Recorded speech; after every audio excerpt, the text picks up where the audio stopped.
मैं doctor Rupa Mangalani, associate professor political science department में। हमारा आज का टॉपिक है राजनीतिक दल।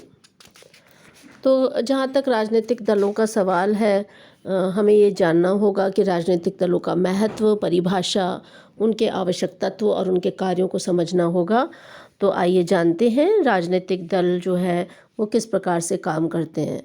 तो राजनीति विज्ञान के मूल आधार के इस पेपर में राजनीतिक दलों की परिभाषा को जाने अगर हम तो ये जानना होगा कि कुछ विचारक हैं जिन्होंने राजनीतिक दलों की परिभाषा दी है। दरअसल राजनीतिक दल से हमारा अभिप्राय ऐसे संगठन या निकायों से है जो किसी निश्चित उद्देश्यों को लेकर और काम करते हैं। ये व्यक्तियों का ऐसा समूह है जो किसी समस्या और उसके समाधान के संबंध में मौन है और एक उद्देश्यों की प्राप्ति के लिए अपने काम करते हैं, एक विचारधारा विशेष को रखते हैं और उन्हें राजनीतिक दल कहा जाता है। अर्थात विचारों की इस भिन्नता के साथ साथ अनेक व्यक्तियों के आधारभूत बातों के संबंध में विचारों की साम्यता भी पाई जाती है।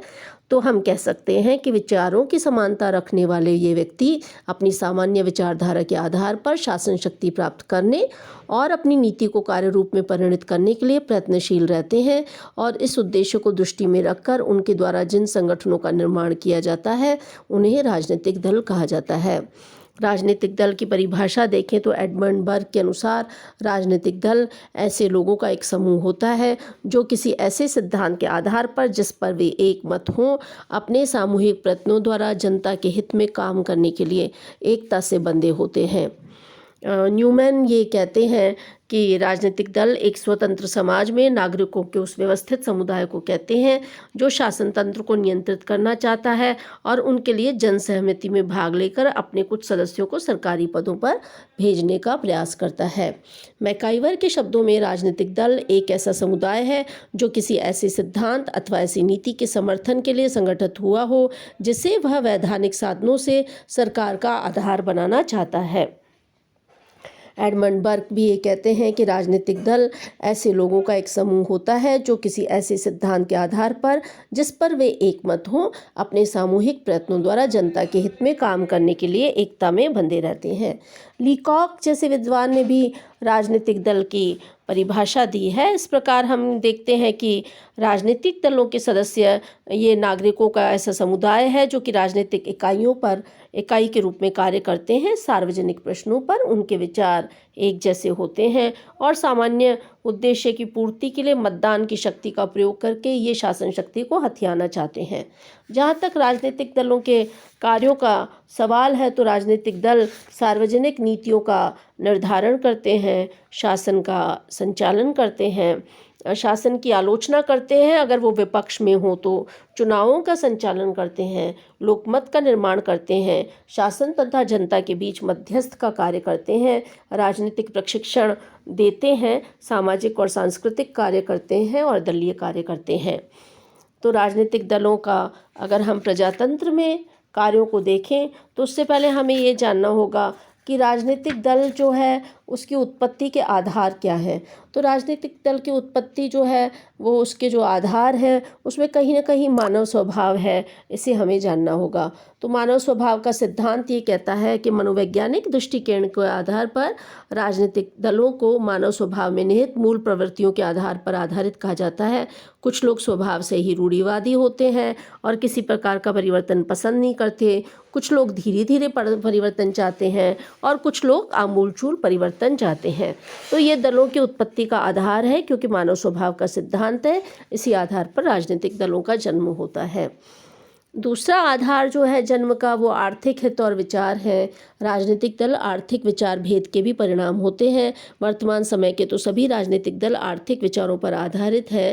राजनीतिक दल क्षणिक आवेगों या अस्थायी आवश्यकताओं के आधार पर नहीं चल सकते, उन्हें स्थायी सामुदायिक हितों विशेषतः आर्थिक हितों पर आधारित होना चाहिए। जहाँ तक वातावरण संबंधी प्रभाव का सवाल है तो सामान्यतः यह कहा जाता है कि प्रत्येक व्यक्ति धार्मिक संस्कारों के समान ही राजनीतिक संस्कार भी अपने साथ लेकर उत्पन्न होता है। अपने इन राजनीतिक संस्कारों के आधार पर वह किसी विशेष राजनीतिक दल से संबद्ध होता है। अनेक बार एक व्यक्ति के पारिवारिक सदस्य और उनके मित्र भी उनके लिए राजनीतिक दल का मार्ग खोजते हैं, लेकिन राजनीतिक चेतना के विकास के साथ साथ वातावरण संबंधी प्रभाव भी कम होता जा रहा है। धार्मिक और सांप्रदायिक भावनाओं के कारण भी राजनीतिक दलों का जन्म होता है। पाश्चात्य देशों के नागरिकों में धार्मिक और सांप्रदायिक भावनाएं बहुत अधिक बलवती न होने के कारण धार्मिक और सांप्रदायिक भावनाओं पर आधारित राजनीतिक दल नहीं बनाए जाते, लेकिन भारत और पूर्व के कुछ देशों में इस प्रकार के सांप्रदायिक दल भी विद्यमान हैं। वस्तुतः ये दल संपूर्ण राज्य के हितों से संबंधित नहीं होते, इस कारण इन्हें विशुद्ध राजनीतिक दल नहीं कहा जा सकता।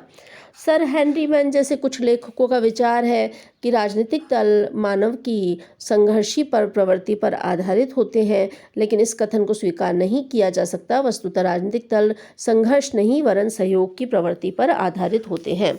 तो इस प्रकार मानव स्वभाव तथा मूलभूत राजनीतिक और आर्थिक विचारों पर आधारित राजनीतिक दलों को ही स्वस्थ राजनीतिक दल कहा जा सकता है और प्रजातंत्र के लिए इस प्रकार के राजनीतिक दल उपयोगी हो सकते हैं। प्रजातंत्र में अगर राजनीतिक दलों के कार्य या भूमिका को देखें तो राजनीतिक दलों का मुख्य कार्य है लोकमत का निर्माण करना। वर्तमान समय में राज्य संबंधी विषय बहुत अधिक जटिल और व्यापक होते हैं और साधारणतः व्यक्ति के लिए इस प्रकार के विचार विषय का चुनाव और उसे समझ सकना संभव नहीं होता। ऐसी स्थिति में राजनीतिक दल सार्वजनिक समस्याओं को जनता के सम्मुख इस रूप में प्रस्तुत करते हैं कि साधारण जनता उन्हें समझा सके। जब विविध राजनीतिक दल समस्याओं के संबंध में अपने दृष्टिकोणों का प्रतिपादन करते हैं तो साधारण जनता इन समस्याओं को भली प्रकार समझकर निर्णय कर सकती है और लोकमत का निर्माण होता है। ब्राइस ये कहते हैं कि लोकमत को प्रशिक्षित करने, उसका निर्माण करने, उसकी अभिव्यक्ति में राजनीतिक दलों के द्वारा अत्यधिक महत्वपूर्ण कार्य किया जाता है। एक अन्य स्थान पर भी ब्राइस ने लिखा है कि जिस प्रकार ज्वार भाटा महासागर के जल को ताज़ा और तरंगित रखता है, उसी प्रकार राजनीतिक दल राष्ट्र के दिमाग को ताज़ा और तरंगित रखते हैं।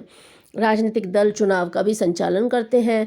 जब मताधिकार बहुत अधिक सीमित था और निर्वाचकों की संख्या कम थी, तब स्वतंत्र रूप से चुनाव लड़े जा सकते थे, लेकिन अब वयस्क मताधिकार के प्रचलन के कारण स्वतंत्र रूप से चुनाव लड़ना लगभग असंभव हो गया है। ऐसी स्थिति में राजनीतिक दल अपने दल की ओर से उम्मीदवारों को खड़ा करते हैं और उनके पक्ष में प्रचार करते हैं। चुनाव के समय होने वाला भारी खर्च भी इन राजनीतिक दलों द्वारा ही किया जाता है। यदि राजनीतिक दल न हो तो आज के विशालकाय लोकतंत्रात्मक राज्यों में निर्वाचनों का संचालन लगभग असंभव हो जाएगा।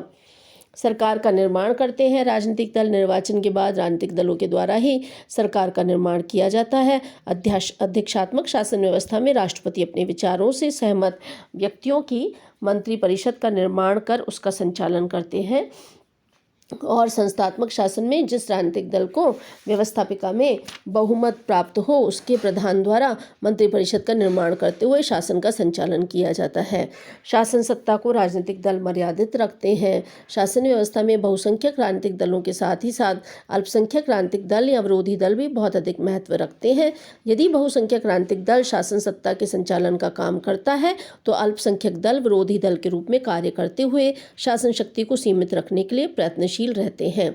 संगठित विरोधी दल के अभाव में शासक दल अधिनायकवादी रुख भी अपना सकता है।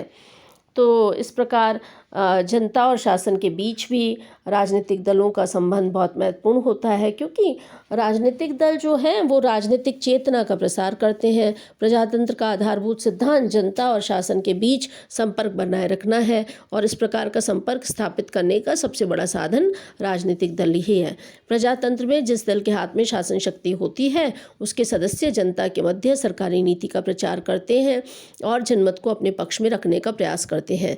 विरोधी दल शासन के दोषों की ओर जनता का ध्यान आकर्षित करते हैं। इसके अतिरिक्त ये सभी दल जनता की कठिनाइयों एवं शिकायतों को शासन के विविध अधिकारियों तक पहुंचाकर उन्हें दूर रखने का प्रयास करते हैं।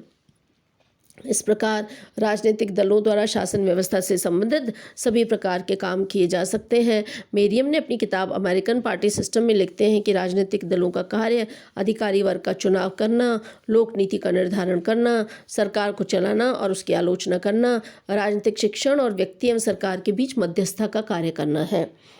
तो वस्तुतः राजनीतिक दल प्रजातांत्रिक शासन की एक धुरी के रूप में काम करते हैं और प्रजातंत्र शासन के संचालन के लिए राजनीतिक दलों का अस्तित्व नितांत अनिवार्य है। प्रजातंत्र में राजनीतिक दलों के महत्व को स्पष्ट करते हुए हुअर ने लिखा है कि प्रजातंत्रीय यंत्र के संचालन में राजनीतिक दल तेल की तरह काम करते हैं, तो वो तेल की तरह तुल्य है। तो इस प्रकार हमने देखा कि राजनीतिक दलों की परिभाषा क्या थी, उनके निर्माण के आधार क्या थे, कैसे कैसे उसका निर्माण होता है। साथ ही हमने ये भी देखा कि राजनीतिक दलों के मुख्य काम क्या क्या होते हैं। हमने देखा कि प्रजातंत्र में राजनीतिक दलों के मुख्य काम क्या हैं और किस प्रकार राजनीतिक दल जो है राजनीतिक प्रशिक्षण, सामाजिक और सांस्कृतिक कार्य, दलीय कार्य, सार्वजनिक नीतियों का निर्धारण, शासन का संचालन, अगर विपक्ष में है तो शासन की आलोचना, चुनावों का संचालन, लोकमत का निर्माण, शासन तथा जनता के बीच मध्यस्थ का काम करते हैं। और प्रजातंत्र में राजनीतिक दलों के क्या काम है यह हमने भी देखा। तो इस प्रकार राजनीतिक दल जो है वो अत्यधिक महत्वपूर्ण है और राजनीतिक दलों की भूमिका जो है बहुत महत्वपूर्ण है। लॉर्ड ब्राइस ने भी लिखा है कि दल राष्ट्र के मस्तिष्क को उसी प्रकार क्रियाशील रखते हैं जैसे लहरों की हलचल से समुद्र की खाड़ी का जल स्वच्छ रहता है। तो राजनीतिक दल जो है वो अधिनायकवाद के मार्ग की सबसे बड़ी रुकावट है।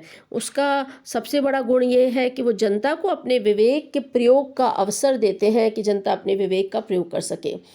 तो इस प्रकार जो है हमने ये इस टॉपिक में देखा कि राजनीतिक दलों का क्या क्या कार्य है। तो आप इस टॉपिक को प्रिपेयर कीजिए और कोई दिक्कत आएगी तो हम मिलेंगे तो उस पर फिर से चर्चा करेंगे। अपने और अपने परिवार के स्वास्थ्य का ध्यान रखिए। शुभकामनाएं।